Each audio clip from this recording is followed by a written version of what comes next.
জয়গুৰু শংকৰ শ্ৰীমন্ত শংকৰদেৱ সংঘৰ উদ্যোগত পশ্চিম কাৰ্বি আংলং জিলা শাখাৰ ব্যৱস্থাপনা আৰু আতিথ্যত পুণ্যশ্ৰী ৰমাকান্ত মুক্তিয়াতাৰ 141 সংখ্যক জন্মদিন ইয়াত উদযাপন কৰা হ'ব এদিনীয়া বান্ধোধৰ কাৰ্যসূচীৰে।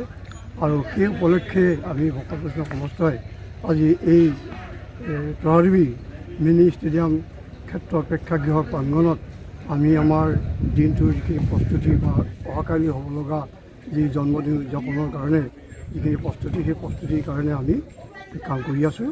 গতিকে ইমানেই আৰু কিছুসকলৰ কাইলৈ কি কাৰ্যসূচী হ'ব কওকচোন। কাইলৈ কাৰ্যসূচীৰ ভিতৰত আমাৰ পুৱাৰ ভাগতে আছে প্ৰাতঃপ্ৰসং, তাৰপিছতে পুৱাৰ প্ৰসং হ'ব আৰু পুৱাৰ প্ৰসঙৰ পিছতে আমি কাৰ্যসূচী ৰাখিছোঁ বৃক্ষৰোপণৰ কাৰ্যসূচী।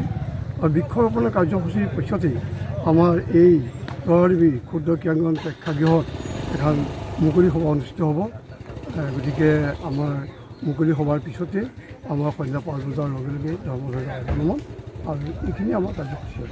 আৰু কেন্দ্ৰীয় সমিতি কোনোবা কোন উপস্থিত থাকিব কওকচোন। কেন্দ্ৰীয় সমিতি আমাৰ ইয়াত এই ধৰ্মধ্বজা উত্তোলন কৰিবৰ কাৰণে শ্ৰীমন্ত শংকৰদেৱ সংঘৰ প্ৰিয়ৰ মুকুটস্বৰূপ পদাধিকাৰ প্ৰভুজনা আমাৰ এই স্থানত পদাৰ্পণ কৰিব।